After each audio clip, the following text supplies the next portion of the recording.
नमस्कार मंडळी, रामकृष्ण हरी. रामकृष्ण हरी. मंडळी बरेच जण विचारायला लागलेत की तुम्ही दिंडीत जाणार हो का म्हणून.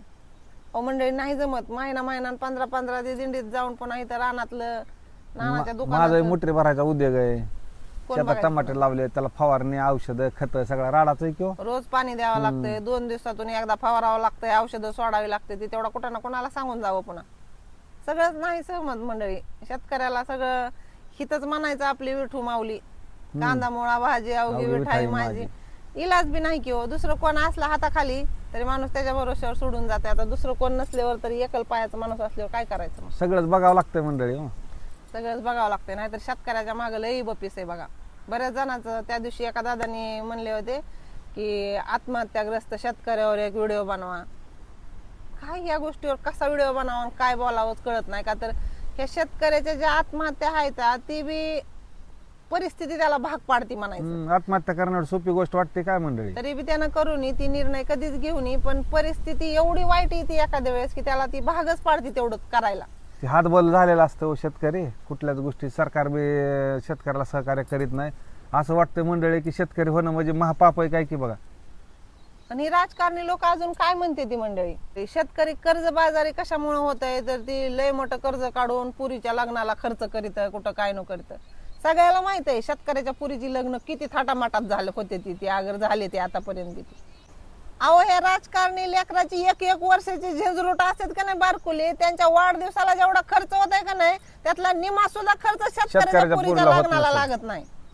तेवढं लागतच नाही आम्हाला. किती करायचं म्हणलं तरी उधळवावडी तेवढं खर्च तुमचा असते. तर नुसतं आमच्या लेकीच्या लग्नाला कर्ज काढलं म्हणून आम्ही कर्जबाजारी होता असे म्हणणारे राजकारणी बी आपल्या सगळ्याला माहिती आहेत. आतापर्यंत सगळ्यांनी ऐकलंय.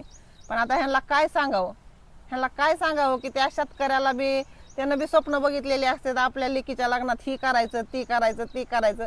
पण तरी त्याला लय मन मारून करावं लागतंय. सगळं सोपं नाही मंडळी. ती बी कर्ज काढलेलं असतंय तरी सुद्धा ती कर्ज फेडण्यासाठी पुन्हा त्या पिकावर आस लावलेली असते. तेव्हा निसर्ग साथ देत नाही, पुन्हा ही सरकार साथ देत नाही. ह्या सगळ्याच्या झंझटीत खरंच आता म्हणले का नाही तसं एखाद्या वेळेस शेतकऱ्याला असं वाटून की शेतकरी होणं ही महापाप आहे. लय अवघड आहे बघा मंडळी. आणि सगळ्यांनी मिळून भाग पाडलंय शेतकऱ्याला असं करायला. आणि आजकाल लोक जे शेतकऱ्याच्या पोराला पुरी दिनात ना ती हीच कारण आहे. ह्याच झंझटी संपन्न झाल्या शेतकऱ्याच्या मागडच्या.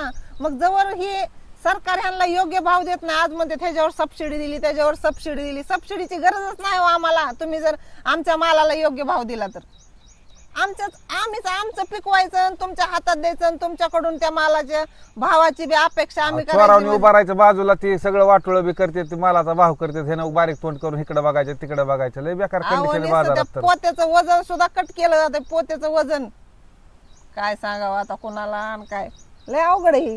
शेतकऱ्याची कंडिशन लय अवघड आहे खरं. फवारायचे गेलं तर फवारायचं औषध दुनियाची महाग आहे. तिथं दुकानदार लूट करते सगळे. खातं महाग आहेत, बी महाग आहे, सगळं आम्हाला घ्यायचं म्हणलं की सगळं महाग आहे. आणि आमचं इकायचं म्हणलं काय खरं नाही. मग पुन्हा विचारून सुद्धा कोणी कशी अवस्था आहे ती. आणि असल्या सगळ्या गोष्टीला वैतागून तरी आत्महत्या होत्यात शेतकऱ्याच्या पुन्हा. आणि पुन्हा ही शेतकरी मेला का नाही मग ह्याला 1,00,000-2 लाख रुपये देते ती पुन्हा. म्हणजे काय तुम्ही मरा आम्ही तुम्हाला 1,00,000-2 लाख देता असं आहे का? शेतकऱ्याच्या जीवनाची किंमत काय लाख रुपये आहे का? बरं जवळ हाय ती जिती तवरच त्याला बघायचं नाही. मेलेवर तुमच्या 1,00,000-2 लाखानं मोप सहकार्य होतंय घरातल्याला. मला नाही म्हणायचं तुम्ही देऊ बी नका असं म्हणत नाही मी. अहो पण हाय तवर जर त्याचं तुम्ही ऐकलं तर एवढी त्याला मरायची वेळच येणार नाही की. अवघड आहे नुसता धंदाच अवघड आहे खरं शेतकऱ्याचा. आणि कवा कोण समजून घेईल काय सांगता येत नाही. आता जे ते तुकाराम मुंडे आले तर ही सगळी भेळ मिसळ बंद करायला लागले तर का नाही तसला एखादा देवदूत येईल आणि या शेतकऱ्याच्या साऱ्या समस्या मिटविल ह्याचीच वाट तेवढा शेतकरी बघताय बघा. आम्हाला ह्या व्हिडिओतून एकच सांगायचंय की जे बी कोण शेतकरी वैतागून गेलेत त्यांना एकच विनंती आहे की आत्महत्या करू नका. आत्महत्या करणं ही पर्याय नाही. काय जे असेल ते असेल, जसं असेल तसं असेल. एक तर पहिल्यापासूनच शेतकऱ्याला सवय असते ऍडजस्ट करायची आणि इथून पुढे आपण ती करायचंय.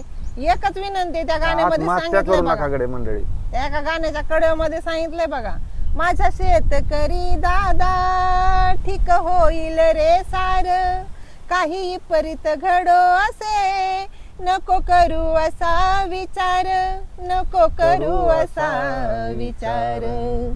जगाचा निर्माता सार पाहतो, जगाचा निर्माता सार पाहतो. देवाला सगळं कळतंय मंडळी, नुसतं म्हणायचं नाही की देवाला सारं कळतंय, त्याला सगळं कळतंय म्हणून त्याच्यावर द्या सोपून जसं असेल तसं असेल. पण एखाद्या देवदूताची मात्र नक्की अपेक्षा असेल या शेतकऱ्याला की या शेतकऱ्याचा तीच उद्धार करू शकेल.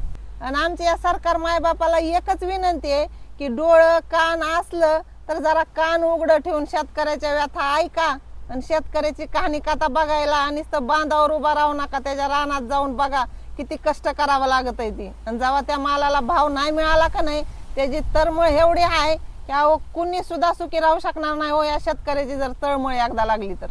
म्हणून म्हणते शेतकऱ्याकडे जरा लक्ष द्या. सबसिड्या आणि बिबसिड्या द्यायचं द्या सोडून, फक्त त्याच्या मालाला भाव द्या. रामकृष्ण हरी. रामकृष्ण हरी.